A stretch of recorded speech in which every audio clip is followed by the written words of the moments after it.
Alright, so hi, I'm Ethan. Beside me is, I'm Ben. And I'm Skylar. and these are our strategies for mitigations of event-induced congestion around the TD Coliseum area.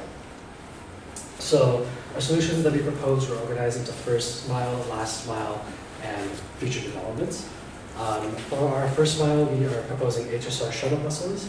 For general crowd management around the last mile, we were proposing GIS instant apps web mapping development, just as a general idea. So as a general preface for the TD Coliseum area, new solutions are most needed for at the near house capacity events, so for example, the recent Paul McCartney or the 9 Inch Nails shows. So for this, we are focusing primarily on the larger events, nighttime shows, the ones that start around 7:30. Reduced implementation where only some components are implemented may be suitable for the events that don't draw the full 18,000 spots like previously said. Metrolinx often runs additional late service trains for major events such as the Blue Jays and concerts at the RBC Amphitheater or the Budweiser stage.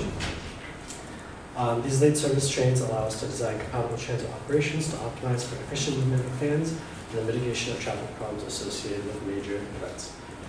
Research at the TD Coliseum has conducted and indicated that primary source of eventgoers is Hamilton, as well as the Aldershot Toronto Central Economic Corridor area, the Lakeshore West Railway runs.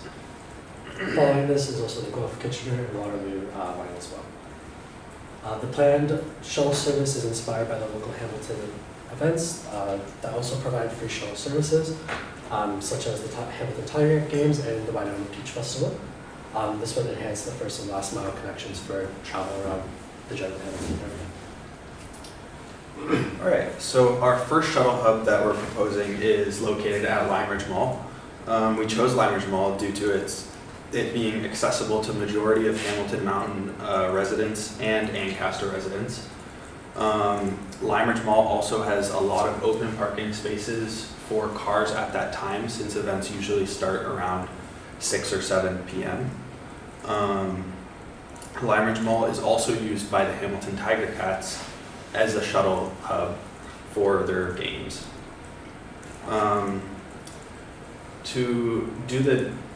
To make the maps, we used service areas network analysis and generated isochrones illustrating the appropriate distances and populations served by the hubs.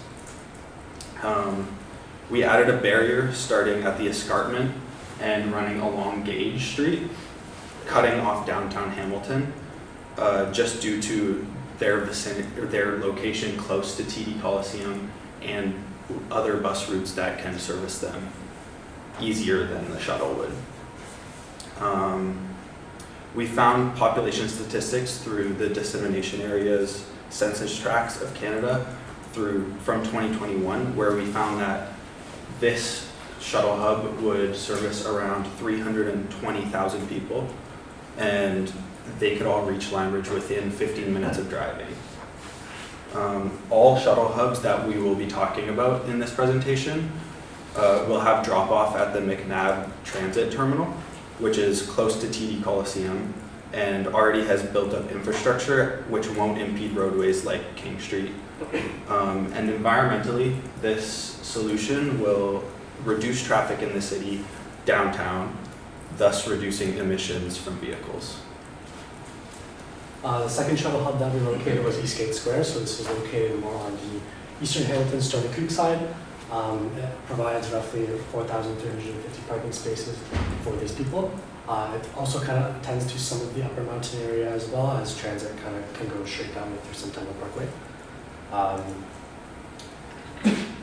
This area has already previously been used for Hamilton Tiger Cat Games as well as the Wine Peach Festival through the free shuttle service as we previously mentioned.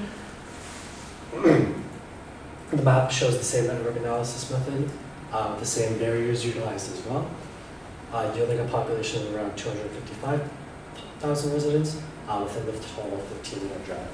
However, as you can see, some of the southwestern portion of the map will overlap with the Lime Ridge service there as well, meaning that residents will have the option of switching between the two areas.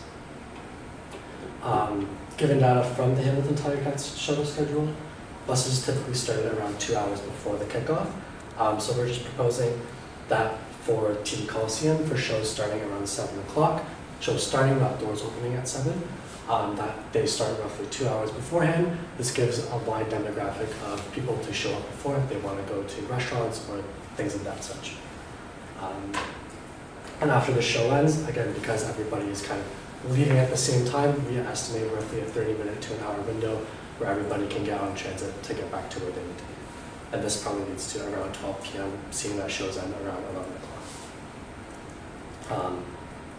And yeah, again, they arrive at McNabb, and then they will also leave from McNabb to the transit hub that they're going to. Yeah, and our last shuttle hub is located at the Aldershot GO. We're proposing to utilize the Aldershot GO instead of relying on Hamilton's West Harbour GO station.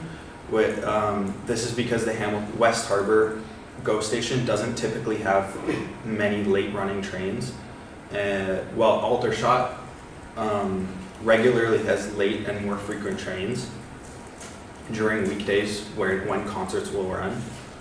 Another reason is that Aldershot GO is a nexus that connects all of the GTA and the Kitchener-Waterloo areas and Guelph, while still only being a 13-minute drive shuttle ride to the TD Coliseum, which is still shorter than a walk from West Harbour GO.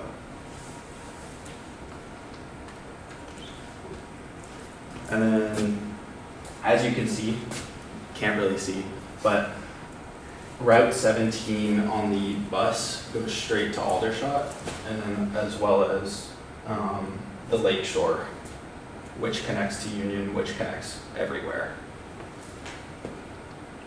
Now, on to our last mile segment.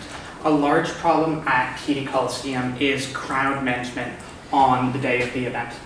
When we spoke to the Assistant General Manager of TD Coliseum, Celine Seguin, she reported that a significant proportion of the people who attend events at TD come in at 3 gates, just on this corner here, and it is a massive bottleneck for crowd management on the day, and they struggle to relocate people to get them to the gate that may be located closest to the seating where they are at, or just spread them out to efficiently utilize all the staff that are present to help usher the crowd and the doors that are open to help them find their seating.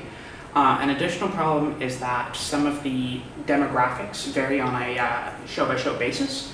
So for example, when Andrea Bocelli played, a lot of the crowd was older and could have been best served by the accessible entrance located on the northwest corner here.